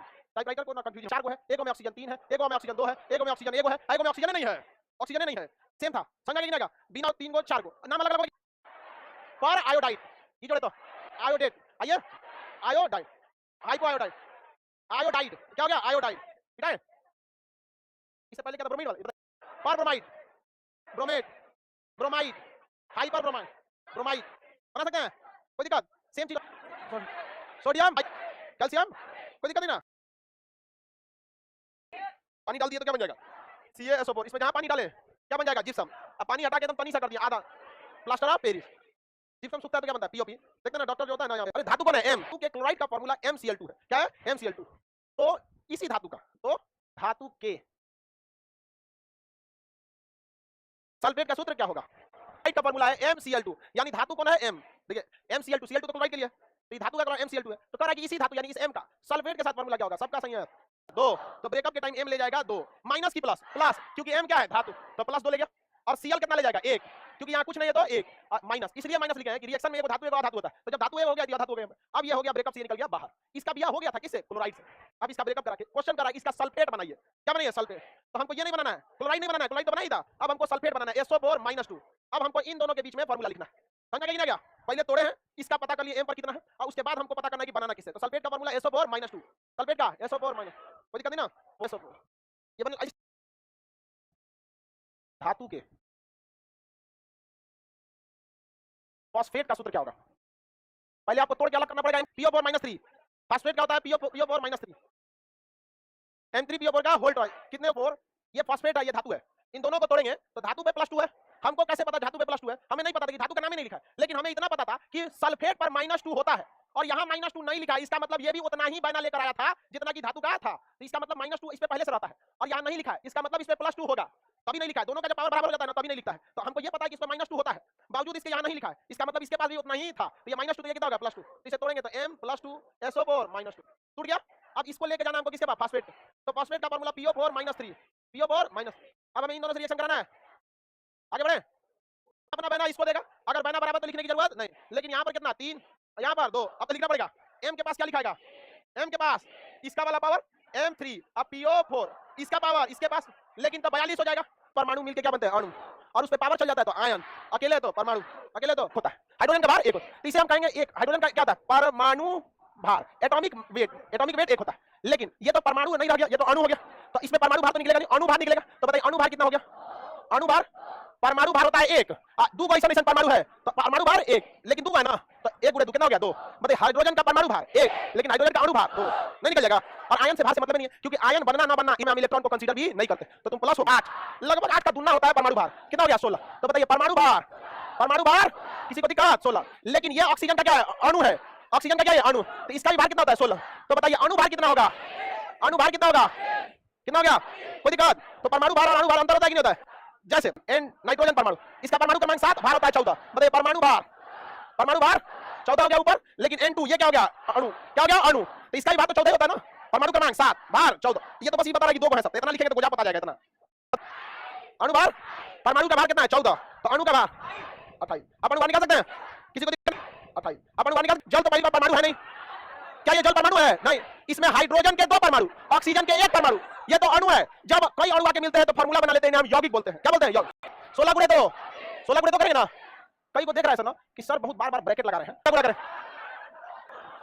100 है 40 प्लस कार्बन का प्लस ऑक्सीजन का 16 × 3, 16 गुणे 3, इसमें से ना होगा, सब कंफ्यूजन में से कहीं ब्रैकेट क्या लगा दे रहे हैं। ये प्लस 16 दिया, क्या हो गया 100, समझ, ये तो हो गया कैल्शियम, इसके जगह हो गया फास्फोरस की जगह पे प्लस फास्फोरस 30 भी हो सकते हैं यहाँ पर, तो आप इसे 31 लेते हैं, गुणा होगा 2 का। अब इस 16 चौको 64, और इस 64 में कितने का गुणा होगा 2 का, इस 2 का गुणा बार होगा, इस पूरे टर्म में 2 का गुणा होगा, निकाल लेंगे लोग। कैल्शियम के 40, कार्बन का 12, ऑक्सीजन का 16, 16 दिया 48, टोटल कितना हो गया 100, टोटल कितना हो गया 100, जोड़ का प्रतिशत निकालना है, निकाले। सल्फर का कितना लिया है 32, इसका 16 चौको 64, ये हो गया 64, कितना आ रहा है, कितना रहा है 98, 98 किसका हो गया, टोटल का कितना हो गया 98। अब आपसे जो जितना पूछे उसका आप प्रतिशत यानी परसेंटेज याद कीजिए। ध्यान दीजिएगा, यहाँ 2 नाइट्रोजन है, 14, ये याद रखना पड़ेगा, प्लस हाइड्रोजन का होता है 1 में 2 का गुणा करेंगे 2, प्लस कार्बन का 12, ऑक्सीजन का 16, नाइट्रोजन का 14, हाइड्रोजन का 1 में 2 का गुणा है 2, निकालिए, जोड़िए, कितना रहा है, कितना 60, टोटल अणुभार कितना है 60, टोटल का अणुभार 60। अब हमें प्रतिशत निकालना है कार्बन तथा नाइट्रोजन का, तो जिसका प्रतिशत निकाला जाता है उसकी वैल्यू को ऊपर और टोटल की वैल्यू नीचे। तो हम पहले निकालते हैं नाइट्रोजन का प्रतिशत, नाइट्रोजन का 28, अब बता टोटल भार 60%, किस मात्रा ऊपर, टोटल मात्रा नीचे, एक कार्बन का भार 12, तो ऊपर रहेगा 12 और नीचे रहेगा टोटल इंटू 100%। देखा था 52 को चिल्ला रहा था। इस कार्बन का प्रतिशत बताइए, सीजन का 16 2 का 16, हाइड्रोजन 1 में 2 का गुणा करेंगे तो टोटल 74, टोटल 74। अब हमको निकालना है प्रतिशत ऑक्सीजन का, तो ऑक्सीजन का प्रतिशत, ऑक्सीजन कितना है 32 है, 32 कितना में 32, 74 में 32। 20 ग्राम हाइड्रोजन को ऑक्सीजन की उपस्थिति में मिलाने पर कितना ग्राम जल प्राप्त होगा। तो बाबू देखा जाए, क्या हाइड्रोजन को कितना जल प्राप्त होगा, यही ना पानी पूछ रहा है। तो सबसे पहले आप हाइड्रोजन और ऑक्सीजन का रिएक्शन करा के पहले हम करके देखिए कि इतना जल का भार कितना है। तो बताइए ये 2 का गुणा तो सब में होगा, हाइड्रोजन का भार 1, 1 में 2 का गुणा करेंगे 2 प्लस ऑक्सीजन का 16, तो 16 2 18, 18 दूनी 36, यानी जो रिएक्शन के बाद जल बना है कितना बना है 36, कितना बना है इस 36 ग्राम जल को बनाने के लिए कितना हाइड्रोजन खर्च हुआ है देखिए। तो हाइड्रोजन का भार 1, 1 में 2 इधर से गुणा 2 इधर से गुणा, तो टोटल 4, यानी 4 ग्राम हाइड्रोजन खर्चा किए हैं। तो 36 ग्राम आपको क्या मिला है जल, 36 ग्राम क्या मिला है जल। तो 1 ग्राम से कितना, तो 36/4, 36/4 बराबर 9 ग्राम, कितना ग्राम 9, यानी 1 ग्राम हाइड्रोजन से 9 ग्राम जल। तो क्वेश्चन में कह रहा है कि 20 ग्राम हाइड्रोजन से, तो 20 ग्राम के लिए इधर भी 9 से कितना का गुणा करेंगे 20 का, कितना ग्राम मिला है जल। तो 1 ग्राम से कितना, तो 36/4, 36/4 बराबर 9 ग्राम, कितना ग्राम 9, यानी 1 ग्राम हाइड्रोजन से 9 ग्राम जल। तो क्वेश्चन में कह रहा है कि 20 ग्राम हाइड्रोजन से, तो 20 ग्राम के लिए इधर भी 9 से कितना का गुणा करेंगे 20 का, कितना ग्राम 180 ग्राम, कितना ग्राम 180 ग्राम H2O, यानी जितना ऑक्सीजन लेंगे उसका डबल हमको क्या लेना पड़ेगा हाइड्रोजन।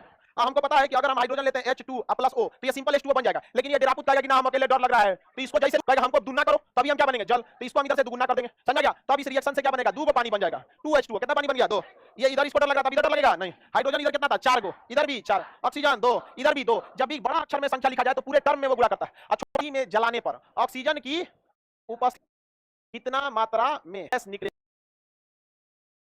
निकलता है बन सकता। कार्बन को डर नहीं लगता, ऑक्सीजन को डर लगता है, तो जोड़ दिया उसको, तो देखिए सिंपल बन गया, इसमें दुना करने की जरूरत नहीं थी, इसमें दुना। और यहाँ कितना है 12, यानी 12 ग्राम आप क्या लगाए थे कार्बन, तो कितना CO2 मिला 44, तो 1 ग्राम पर मिला होता 44/12, इसीलिए 60 ग्राम पर कितना मिलेगा, तो इसमें 60 से गुणा 44/12 गुणे 60, इसे काट देंगे 12 × 5 = 60, 220 ग्राम, कितना से भाग दीजिए वेपर डेंसिटी निकल जाता। अनुभार का आधा कर दीजिएगा क्या निकल जाता वेपर डेंसिटी, किसी चीज का अनुभार दिया है उसमें 2 से भाग देना क्या निकल जाएगा वेपर, जैसे CaCO3 का 100 आया था, कैल्शियम का 40, कार्बन का 12, ऑक्सीजन का 16 दिया 48, टोटल कितना 100, अनुभार कितना हो गया 100, इसका आधा करेंगे वाष्प घनत्व कितना आ जाएगा 50। तो अगर आपको किसी का वेपर डेंसिटी दिया रहे तो इसमें 2 का गुणा करेंगे तो मॉलिक्यूलर वेट आ जाएगा, किसी को कोई दिक्कत, या फिर अगर आपको वेपर डेंसिटी निकालना है तो मॉलिक्यूलर वेट में 2 से भाग दे देंगे, और भार अगर दिया रहेगा तो उसमें 2 से भाग देंगे, क्या निकलेगा वाष्प घनत्व, क्या निकलेगा वाष्प घनत्व, और अगर वाष्प घनत्व में 2 का गुणा करेंगे तो क्या निकलेगा, तो उसका अनुभार बताइए मॉलिक्यूलर वेट 22 × 2 बराबर 44 निकल जाएगा, किसी को दिक्कत है तो उसका 22 × 2 बराबर 44 निकल जाएगा, किसी को दिक्कत, तो निकाल लीजिए Cl का वाष्प, इसका 36/2 कितना हो जाएगा, तो समझ में आ गया कि नहीं आ गया, इस पर माइनस चार्ज होता है, चाहे वो धातु कुछ भी हो, एक धातु रहेगा ये क्या रहेगा आधा, तो आयनिक बॉन्ड हमेशा किसमें बनता है प्लस माइनस, आयनिक बॉन्ड जब भी बनेगा कैसा बनेगा प्लस माइनस, जब आप इसे पानी में घोलिएगा तो प्लस अलग हो जाता है माइनस अलग हो जाता है, और करंट को फ्लो करने के लिए प्लस माइनस का होना जरूरी है। तो आयनिक बॉन्ड के जलीय विलयन से विद्युत धारा इजीली चली जाती है और ये जल में इजीली डिसॉल्व यानी घुल जाते हैं, तो प्लस बॉन्ड क्या कहलाता है आयनिक बॉन्ड, प्लस माइनस से बनने वाला bond ionic bond, plus minus से बनने वाला बॉन्ड 2 8 1, और इसका कितना था 17 2 8 7, ये अपना कंप्लीट इसको दे देगा। तो इसमें इलेक्ट्रॉन की साझेदारी नहीं होती है, मतलब साझेदारी का मतलब तुम रखो कभी हम भी काम चला लेंगे, साझेदारी यही होता है, कभी कभी देखते होंगे आपका रूम पार्टनर चार्जर मांगता होगा, चीज क्या होता है कम, धातु का तीनों चीज कम और अधातु का ये तीनों चीज ज्यादा, समझ गया। इसका मतलब परमाणु में कितने इलेक्ट्रॉन 11, इसके अगर एटॉमिक स्ट्रक्चर बनाइएगा तो पहली कक्षा में 2, दूसरी में 8 और तीसरी में 1, यही स्ट्रक्चर बनेगा, पहली में कितना 2, दूसरा में 8 और लास्ट वाले में 1 है, कितना बनेगा 1। अब आप बताइए ये लास्ट वाला इलेक्ट्रॉन है, तो आयनन विभव को इंग्लिश में आयनाइजेशन पोटेंशियल कहते हैं, क्या कहेंगे आयनाइजेशन।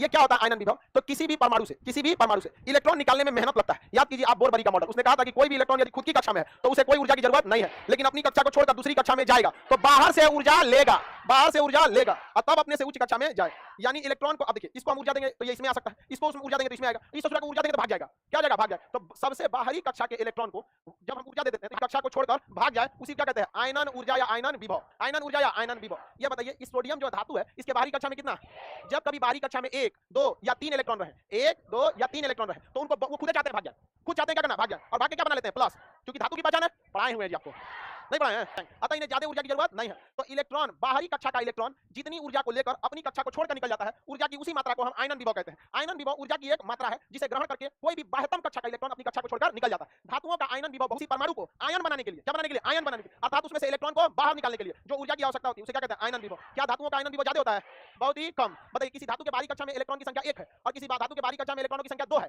कम ऊर्जा किसको चाहिए, एक बार फटे भाग जाएगा, बस हटिए यहां पे। अब ऐसे देखिए ना किसी गाड़ी पे एक आदमी खींचने की क्षमता, इलेक्ट्रॉन बंधुता, सिंगल इलेक्ट्रॉन को खींच लेता है, इलेक्ट्रॉन बंध।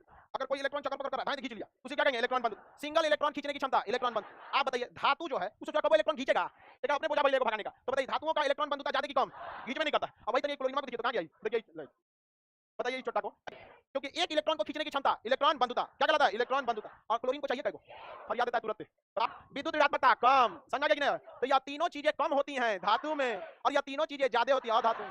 कोई दिक्कत की इलेक्ट्रॉन बंधुता ज्यादा की कम? हाँ लड़का बताओ। अधातुओं की विद्युत ऋणात्मकता, हाँ लड़की बताइए लोग। आयनन विभव मतलब समझ रहे हैं, आयनन किसका ज्यादा होता है? हाँ धातु, अधातु का, ठीक है अधातु का है। आधा धातु बोलिए तो आधा आधा आयन, धातु अधातु के बीच बनने वाला इसमें इलेक्ट्रॉन की साझेदारी या कंप्लीट दान अर्थात इलेक्ट्रॉन का हस्तांतरण। क्या ये जल में घुलनशील होते हैं? क्या ये क्रिस्टलीय होते हैं? क्या इनके जलीय विलयन आयन बनते हैं? क्या इनके जलीय विलयन से धारा जाएगी? इसमें दोनों का आयनन विभव ज्यादा की एक का कम एक का ज्यादा? धातु का आयनन विभव कम, अधातु का धातु का इलेक्ट्रॉन बंधुता कम, अधातु का इलेक्ट्रॉन बंधु, धातु का इलेक्ट्रोनिगेटिविटी कम, अधातु का सबसे ज्यादा इलेक्ट्रोनिगेटिविटी फ्लोरीन, सबसे ज्यादा इलेक्ट्रॉन एफिनिटी, इसी को इलेक्ट्रॉन एफिनिटी कहते हैं। फ्लोरीन और ये फ्लोरीन बंधुता को एफिनिटी, ऋणात्मकता को नेगेटिविटी कहते हैं। इसको आयनाइजेशन पोटेंशियल कहा जाता है। कोई दिक्कत है? अब कोवैलेंट सहसंयोजी, सहसंयोजी अधातु का इलेक्ट्रॉन बंधु, धातु का इलेक्ट्रोनिगेटिविटी कम, अधातु का सबसे ज्यादा इलेक्ट्रोनिगेटिविटी फ्लोरीन, सबसे ज्यादा इलेक्ट्रॉन एफिनिटी, इसी को इलेक्ट्रॉन एफिनिटी कहते हैं। फ्लोरीन और ये फ्लोरीन बंधुता को एफिनिटी, ऋणात्मकता को नेगेटिविटी कहते हैं। इसको आयनाइजेशन पोटेंशियल कहा जाता है। कोई दिक्कत है? अब कोवैलेंट सहसंयोजी। अच्छा इसको जो था आयनिक बॉन्ड, ये कौन था? आयनिक। तो इसको अंग्रेजी हिंदी दोनों तो आयनिक ही होता है। आयनिक बॉन्ड अंग्रेजी में भी आयनिक, समझ गए कि नहीं? विद्युत, क्योंकि इससे क्या जा सकता है, अतः इसे क्या कहेंगे? विद्युत हाइड्रोजन। देखिए ये हाइड्रोजन गैस अकेले इसको डर लगता है, ये दो रहेगा, ये एक इलेक्ट्रॉन, तो हाइड्रोजन के पास कितना? एक। तो हाइड्रोजन का आप अगर बनाइएगा स्ट्रक्चर तो ऐसे नाभिक बनेगा, एक में इलेक्ट्रॉन, इससे जुड़ा अगर ये को किसी को दे दिया तो मर जाएगा तो ये तो देने वाला ही नहीं है, ये को दे दिया तो मर जाएगा, देगा कभी? अच्छा हाइड्रोजन से बॉन्ड बनाना है तो ये कैसे बनेगा? पहले बनाइए दोनों का नाभिक। अब बाहरी कक्षा, दोनों के बाहरी कक्षा में कई गो? इसके भी बाहरी कक्षा में एक हो, इसके भी बाहरी कक्षा में। ये बताओ बाबू क्या ये दे देगा कंप्लीट? नहीं देगा, बनेगा रूम पार्टनर। क्या बनेगा? जब तुम्हें जरूरत तो तुम यूज करो, हमें जरूरत तो हम यूज करें। ये हो जाना दूसरे हाइड्रोजन में लकड़ी लगा दीजिए जो दिखाएगा कि रूम पार्टनर है सर। अतः एक हाइड्रोजन, दो हाइड्रोजन, इसी को लिखा जाएगा H2। क्या लिखा जाएगा? ये को बुला के साथे बैठ जाता है, चलो बैठा जाए साथे, लकड़ी लगा के। कोवैलेंट बॉन्ड, कोवैलेंट बॉन्ड कैसे बनाएगा? इसके पास 2 और ये 6, इसके पास भी 2 और 6, क्योंकि ऑक्सीजन का परमाणु क्रमांक 8 कितना होता है? 8 कितना होता है? 8। चलिए स्ट्रक्चर बनाया जाए। दोनों का बना दिया नाभिक, दोनों में पहली कक्षा में 2 और दूसरी कक्षा में 6, पहली में 2 दूसरी में 6। पहली में बाबू 2, काय को घटल है? 2 को घटल है, तो काय को लकड़ी? काय को लकड़ी? तो बताओ एहू में लिखल 2, एहू में लिखल 2, ये 2 लिखल का लकड़ी नहीं बताता है। नाइट्रोजन नाइट्रोजन में बनाइए नाभिक, दोनों के बाहर पहली कक्षा में 2 दूसरी में 5, पहली में 2 दूसरी में 5। इलेक्ट्रॉन भर दें, पहला में 2 दूसरा में 5, 1 2 3 4 5, पहला में 2 दूसरा में 5, 1 2 3 4 5। भाई बाहरी कक्षा में कितना? आई नाइट्रोजन में और आई नाइट्रोजन में कई गो लकड़ी? 3। लेकिन मतलब बस प्लस माइनस हो गया, इलेक्ट्रॉन एक कंप्लीट स्थानांतरण हो गया, इलेक्ट्रॉन का हो गया, जल में घुलनशील होता है, घुलने के बाद करता है कोवैलेंट बॉन्ड। सह संयोजक, सह संयोजक बॉन्ड ये बहुत दिक्कत करता है, ये कचरा होता है, ये इलेक्ट्रॉन को कंप्लीट दान नहीं देता है, दोनों भूखड़े रहता है। जैसे आप ध्यान से देखिएगा, ये कभी भी ये क्या बनाता है? O2। तो इसका अगर बॉन्ड देखेंगे कौन सा बॉन्ड है, तो कौन सा बॉन्ड रहेगा? ध्यान से देखिए, ऑक्सीजन भी अधातु और ये भी ऑक्सीजन अधातु, तो अधातु अधातु के बीच कोवैलेंट कौन सा? कोवैलेंट। कल ये बताए थे ना, तो कल तो ये एग्जांपल दे ही दिए थे, कल ये एग्जांपल दे दिए थे ना। नाइट्रोजन ये भी दे दिए थे, और मिलके क्या बनेगा? N2। इसका स्ट्रक्चर बनाएंगे, नाइट्रोजन का परमाणु क्रमांक 7, पहली कक्षा में 2 दूसरा में 5 दूसरा में 2 और 5, 7 हो गया। अगर इसका स्ट्रक्चर बनाएंगे तो पहले क्या बनाना पड़ेगा? नाभिक, इसका भी पहले नाभिक, पहली कक्षा में तो कितना बॉन्ड? ये नाइट्रोजन और इस नाइट्रोजन के बीच साझेदारी कितने इलेक्ट्रॉन? हां ट्रिपल बॉन्ड की, कितने की? किसी को कोई दिक्कत? कोवैलेंट बॉन्ड सिग्मा बॉन्ड कितना है? पाई बॉन्ड विन्यास सजाएंगे तो 2 8 1 2 8 7, ये हो गया ना, हो गया माइनस, क्या बन गया? NaCl। क्या इसमें हम लोग कोई रिलेशन दिखाएंगे ना? कंप्लीट पूरा नहीं हुआ। इसके पास बाहरी कक्षा में कितना था? 5। ये 3 को जब जरूरत पड़ेगा तो इससे ले लेगा, और तब तक वो वेट करते रहेगा, ये कहीं जा नहीं सकता है क्योंकि इसका लेके 3 को यूज कर रहा है। जब इसको जरूरत पड़ेगा ना, एक के पास कितना है? 5 बाहरी कक्षा में, वो कब 3 को लेके यूज करते रहे। तो जो कभी हो ये सब शांति से नहीं होता, हमेशा साथ साथ चलेगा। इसलिए N2 की ऑक्सीजन को अकेले डर लगता है, डर नहीं लगता है, उसे जरा 2 को घूमते करेगा, नहीं तो क्या हो जाएगा? बर्बाद हो जाएगा। समझ गया कि नहीं? किसी को दिक्कत? आगे बढ़े। ऑक्सीजन में डबल बॉन्ड, जैसे एक ऑक्सीजन प्लस दूसरा का ऑक्सीजन बराबर 2 को O2, ऑक्सीजन का कितना होता है? 8, तो पहली कक्षा में 2 6 2 6, यही ना था किया जाता है कोवैलेंट बॉन्ड में, यानी साझेदारी होती है कोवैलेंट बॉन्ड में। लेकिन हस्तांतरण होता है आयनिक बॉन्ड, हस्तांतरण काला टोपी 2 3 4 हो गया। आपका मन तो गोला बनाइए, आपका मन अरे कुछ बना दूंगा। तो हमको 4 इलेक्ट्रॉन, तो 4 कोना सजा देते हैं, 1 2 इलेक्ट्रॉन, 1 इसके पास भी 1 इसके पास भी 1 इसके पास भी 1। हम इसमें बोला एक में कटपीट बना है, इजी रहेगा समझने में। ना दे दिया तो इसके बाद बचबे नहीं करेगा, तो ये एक को शेयर करेगा, कहेगा कि हमको जब जरूरत हो तुमसे लेंगे, तुमसे जब जरूरत हो तुम हमसे लेना।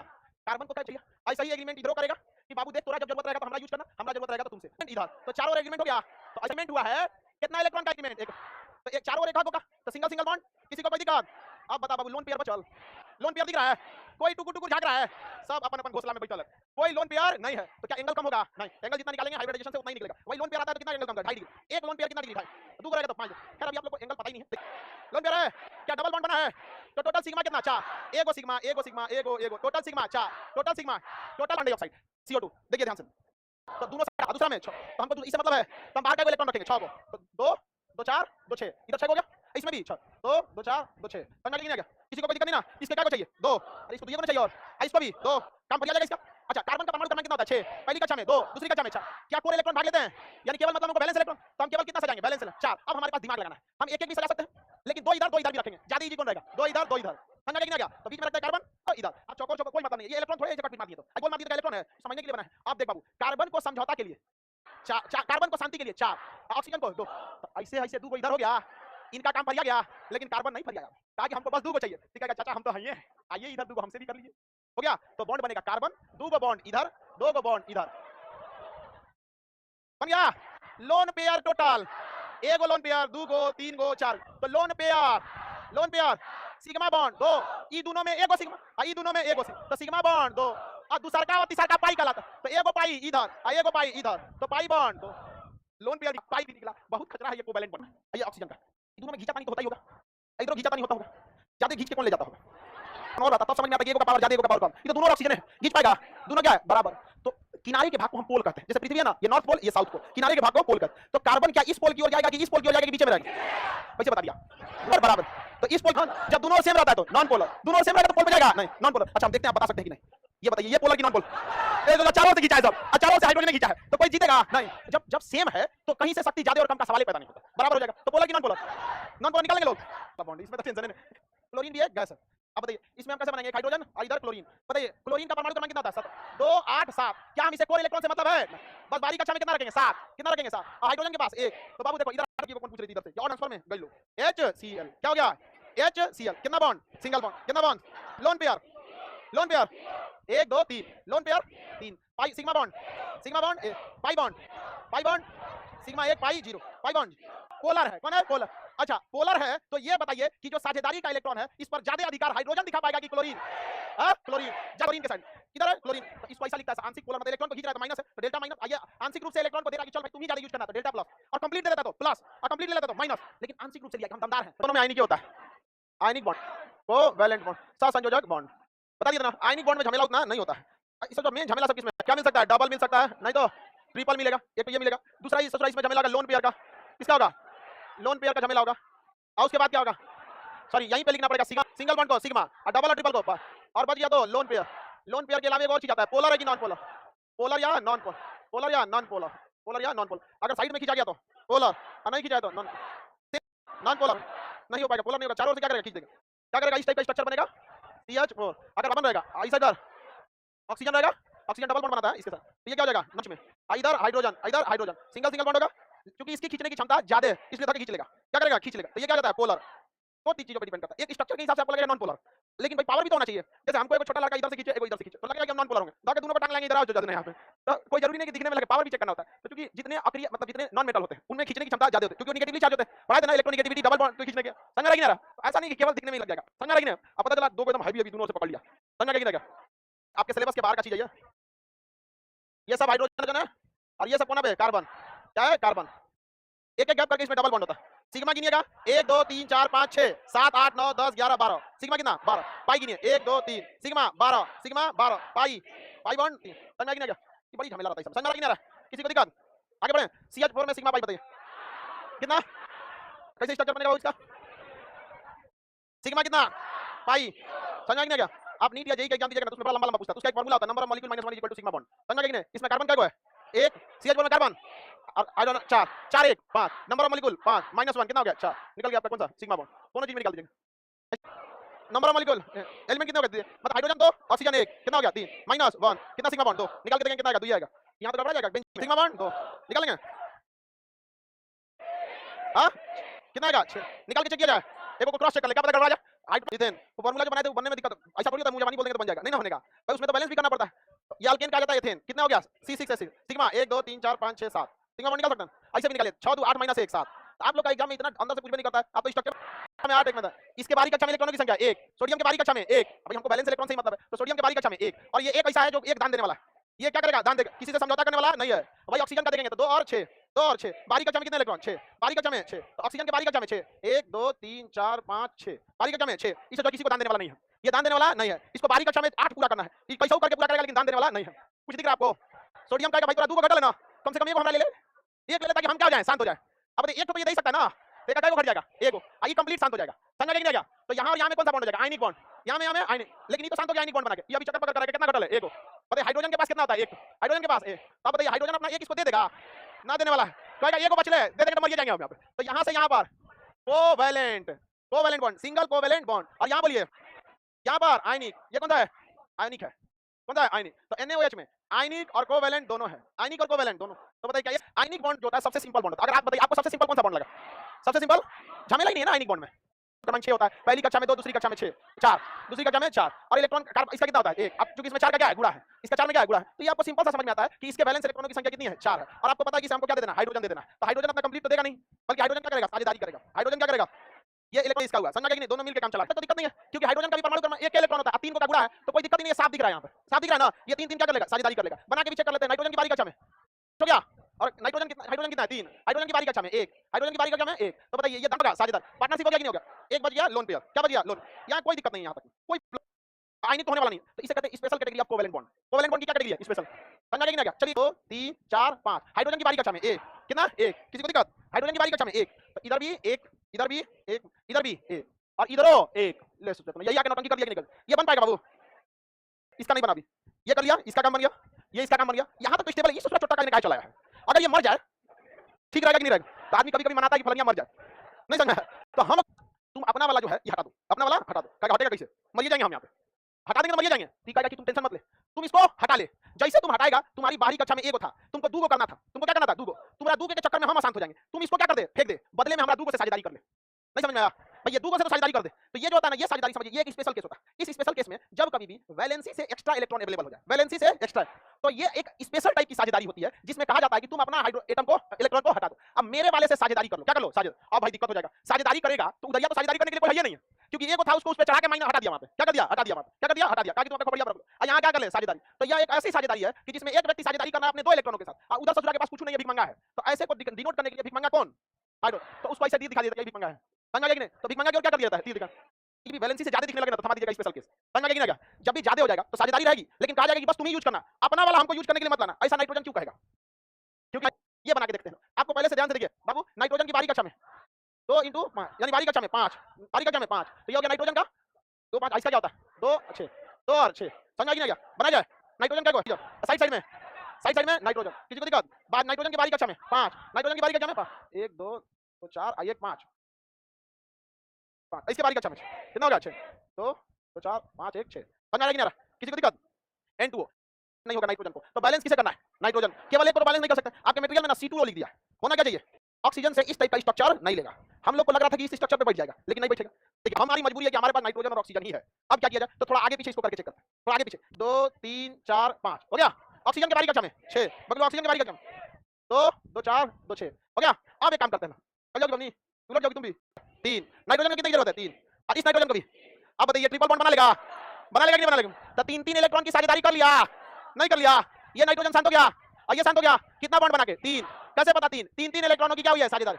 तो ये तो ये क्या बना लिया? शांत हो गया। अभी कहेगा हमरा छोड़ दिया। क्या कर दिया? हमको छोड़ दिया। अब ये बताइए, हम आपको बताएं कोऑर्डिनेट बॉन्ड का special case, sorry covalent bond का स्पेशल केस उसे कहते हैं जिसमें वैलेंसी पूरा होने के बावजूद कोई टुकुर टुकुर देख रहा। तो यही क्या बना लेता है आपका स्पेशल केस? क्या बना लेगा? अब ये बताइए, अब नाइट्रोजन क्या कहेगा? कहेगा कि देख भाई ऑक्सीजन तुमको एक बात बताते हैं, हमारे इस इलेक्ट्रॉन का यूज कर लो और इसका यूज कर लो, इन दोनों का तुम यूज कर लो और साथे रहना।